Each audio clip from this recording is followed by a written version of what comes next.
Well, it's indeed my pleasure to be here this afternoon, and I thank the organizers for the invitation to give you a historical perspective of prior symposia.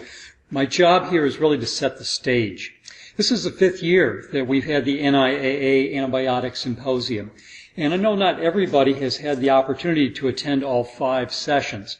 I've missed 1 or 2 perhaps. So my task today is not so much to present science, but to present the attitudes, the perspective, and the situation where we can work together, find that common ground, and discern our areas of agreement as well as differences where they do exist. So I'm going to take you on a very quick journey since my time is limited and there's 4 sessions to cover. So I wanted to start with the first one that we had in Chicago. And I put in red here kind of the situation. If you remember back in 2011, there was a lot of talk about the antimicrobial growth promoter legislation being enacted, put in place. There's a lot of media coverage around that. There were many pressures on retail companies as well as others. Not all of that has changed significantly to this date, but that was kind of the background with which the group met for the very first time. And you can see here that the real goal was to get people to talk. We had mostly animal agriculture experts in the room, but we did have a few representing human health and very few representing the environmental concerns. So the questions that and the approaches that were taken there were really to talk about the science, to talk about the values of the various attendees, and then look for areas of consensus. And those themes will continue throughout the subsequent meetings. But that was the aura, the sphere of play that meeting began with. I put this, my only sciencey type slide here, up here. It's my wiring diagram slide on the epidemiology of antimicrobial resistance. People that have heard me talk before know this is one of my favorite slides. Why? Because it's very complicated. It shows the complexity. It shows how connected.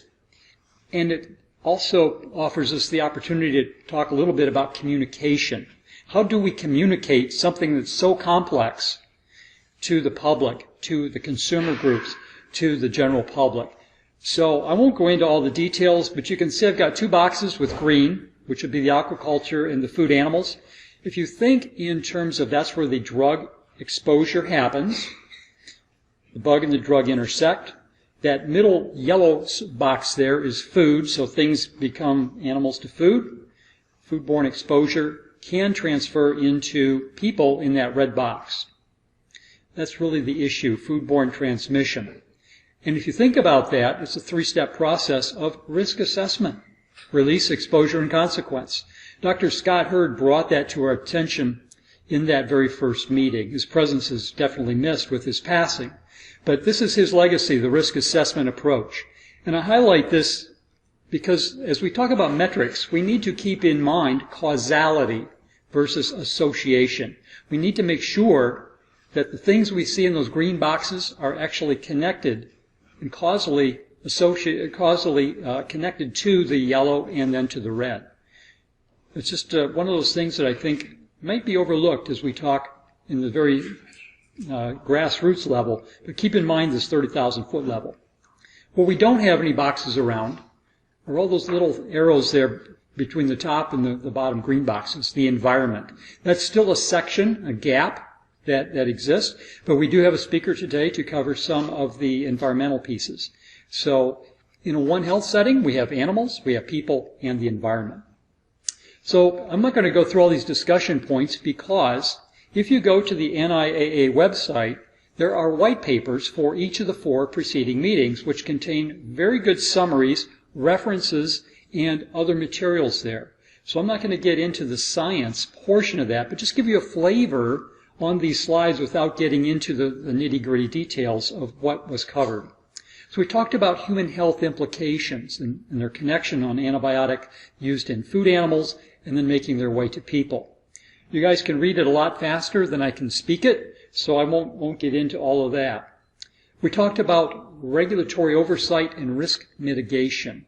And this was getting into the Guidance 152 for new animal drug products and introducing the concept of judicious use with the discussions around Guidance 209. And we had a very good discussion on MRSA and some of the pieces there. We also talked a little bit about connecting with consumers and recognized that this was one of the groups that really we needed to, through NIAA, connect more with. So that was a key learning for that first meeting. And then there were a variety of other topics that emerged where we need more information, we need more discussion, we need more interaction. So there's a whole lot of information in that first report. The second meeting, we moved to Columbus, Ohio, and I think that was in large measure because we had as our keynote speaker Dr. Lonnie King, the Dean of the College of Veterinary Medicine from The Ohio State University. And the theme here, as you can see, is One Health, which is one of Lonnie's favorite approaches. So we learned a lot about the One Health approach. Again, here's the background. We had the 209 and the 213 guidance documents that were emerging and being discussed and drafted during this period. We had discussions around sales data for antibiotics that were ongoing.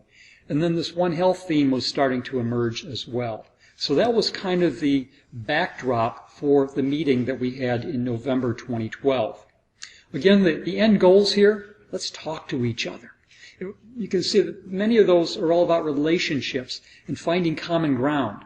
Sure, there's facts and figures that were presented, but where do we agree, where do we not agree, and why not? So here's kind of the laundry list of the topics that you can find in the white paper for that meeting. This is a pretty good paper because it's got a lot of the details and a lot of the questions that people ask relative to antibiotics, antibiotic resistance, and some of the usage practices that are associated with food animal production in the United States. It covers human medicine, environment, and other topics as well. I think one of the key things that this meeting also did for us was to introduce the concept of breakout groups and interactive discussion groups, which continues here. As Dr. Sullivan mentioned, we've got breakout rooms down the hall, and we'll put those to good use very soon. But the effective communication, that's really what this whole meeting was about. Let's talk to each other and really try to understand. We may not agree, but let's just try to understand and find common ground to move forward. There were some visioning themes here, the consensus, improved communication, redirecting how we approach medicine, including veterinary medicine. And don't forget to put some science in the process. It's not all about opinions. We need to make sure that the facts do back up the direction that we're headed. This particular slide is obviously very dense with text, but this would be my most important slide for the whole meeting, and I'm going to end with it again because it really sets the tone. This is what it's all about. This is not a resolution in terms of we hereby resolve, but this is how we can get resolution to the issue of antimicrobial resistance. It's an approach that begins with the end in mind. We're looking to people to find those areas where the agreement can be described and set aside some of the positions, set aside some of the preconceived notions. Let's figure out what it's going to take and then start to do it. So obviously this is a very complex and difficult topic because there's so many stakeholders with sometimes competing agendas, needs, and understandings. So we need to keep that in mind as we go forward through this resolution wording. And again, this is taken directly from that report.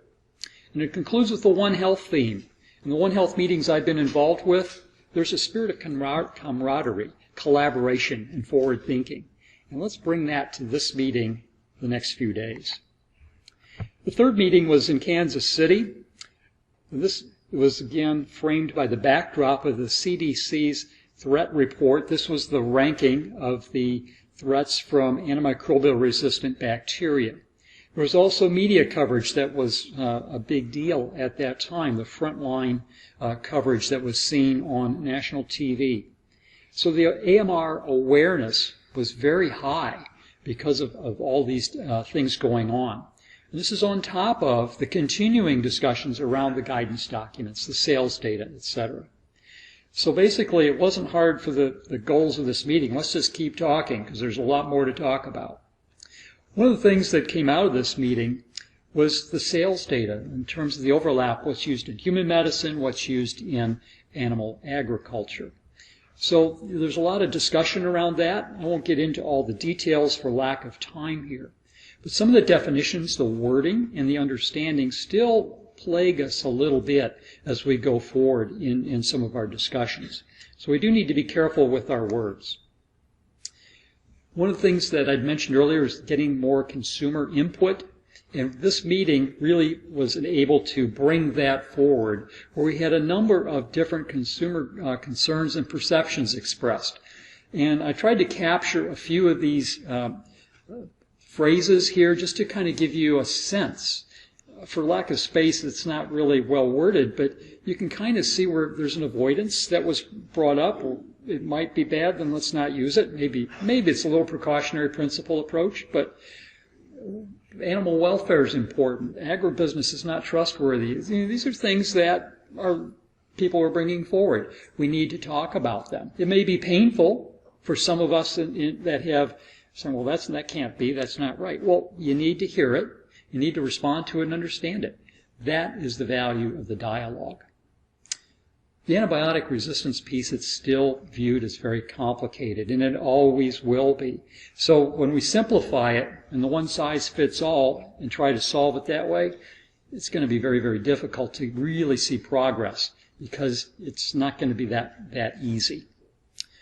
So we talked about some of the other prescribing practices, both in human as well as on the veterinary side. And so again, moving down the list, nothing really changed in terms of the topics here, but the tone, the tenor of the discussions, and the value and approaches to them started to shift a little bit, where there was more communication now that people had come back time and time again and got a little more comfortable sharing their views as, say, outlandish as they may be, or as provocative or even creative as they might be. So we got to the point then where in the conclusions and next steps, we really need to keep that science in the picture as kind of the baseline moving forward for decision making. Keep the collaboration up and high so that we can move forward on not only human health, animal health, but the environmental pieces. Still, it's there, but we hadn't achieved the goal of getting a full engagement from that sector. That brings us to the last year's meeting at this very location. And here we had as the backdrop some of the PCAST and the Carb and the WHO reports. So all those acronyms, we'll make an assumption that folks recognize those. But it's really all about trying to say what is going on in the background here with the U.S. government and the international stage, and those activities that still were added on from the prior symposia. So I think the key thing here is, we need antibiotics to treat animal disease. We need antibiotics to treat human disease. Sometimes the classes of antibiotics are the same and they overlap. That's where the tension comes in, and that's where the discussion continues even today. That brought us to the issue of stewardship. What is stewardship? What's responsible use? What's judicious use? Who defines it and how? What does that mean to the different segments, to the different species groups? The conversation continues, but that's the kind of engagement that we need yet going forward, and I'm optimistic that within this meeting, we're going to achieve another step forward by engaging.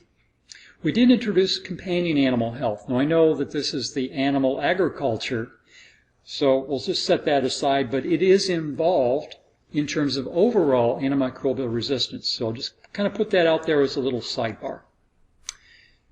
Interestingly, some of the key discussion points formed then the basis for this meeting's agenda.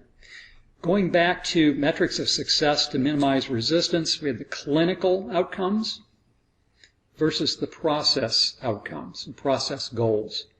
So we talk about all the recommendations that you can see there, the PCAST, there's NARMS, there's FDA sales data. It's great to collect those and say, yep, we got them each year, but what's that mean? Still open for discussion. So strategies to move forward, and I mentioned the Carb Strategy, which was out at that time. These are the 5 goals that are in the Combating Antimicrobial Resistant Bacteria Strategy. And as Dr. Solomon mentioned, I do serve on the Presidential Advisory Council. So I'm becoming very familiar with all these 5 goals, much more so than just one PowerPoint would indicate. But these are the kinds of things that will be in play and be discussed going forward. So it's very important for those in the room to pay attention to these things. So here's basically the recommendations from the last year's meeting fed into the agenda for this year's meeting, and it's all about metrics. And I think the organizing committee did a fantastic job in taking those recommendations from the participants last year and translating those into the speakers in the program that we have this next 3 days. So I won't go over the list of all those at this point. So let me just wrap up here. This is Tom's summary of the key learnings. So I cherry-picked what I wanted because I'm giving the talk, right? There's so many things that are summaries and key learnings.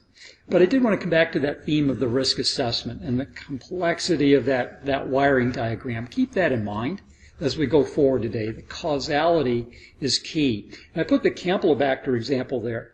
NARMS collects Campylobacter data, and they've been looking in retail meats, in pork chops and ground beef, and cannot find Campylobacter to the point where it's not even tested for anymore. So if you think about having a causality and a connection, you're going to find Campylobacter on the farm, not in the food, but in people. So does that suggest that eating pork or beef would allow Campylobacter to get into the human population if you can't find it in the retail meats? It might suggest that it's highly unlikely, as opposed to poultry, for example, where you have a higher prevalence. Those are the kinds of things that we can easily understand and move forward with. Standardized testing for methods and metrics, particularly in one of the areas, again, that I'm familiar with, the susceptibility testing. We need to make sure we've got the right methods to do the testing so that we can define antibiotic resistance on a drug-bug basis at the right dose in animal, and that includes humans as part of that animal species group. The communication caution. We sometimes use a lot of catchy phrases, and maybe we tweet these too, I don't know. 80% of all antibiotics, we've heard that one. Right drug, right dose, right duration. There's some issues perhaps with that we could discuss. Antibiotics and meat. Some of these things are easy to say, but where's the science? And how does that relate to all this? When we use sloppy language, sometimes we get caught in that communication gap. So regulatory wording means one thing, but science might mean another, and you talk in common usage, it means another. So subtherapeutic, medically important, resistance. It means different things to different groups. We need to make sure that we have a good understanding. So our final slide here, coming back to that metrics to management, are what we're all about today. Here's that resolution one more time. So I'll just leave you with that because the path forward does require that we leave some of our predetermined positions, opinions, and some of our maybe misconceptions behind. Let's go forward with an open mind and think about how we can get to that consensus, that common ground, and work together. Thank you very much. I appreciate the opportunity to share some views with you today on the historical perspective.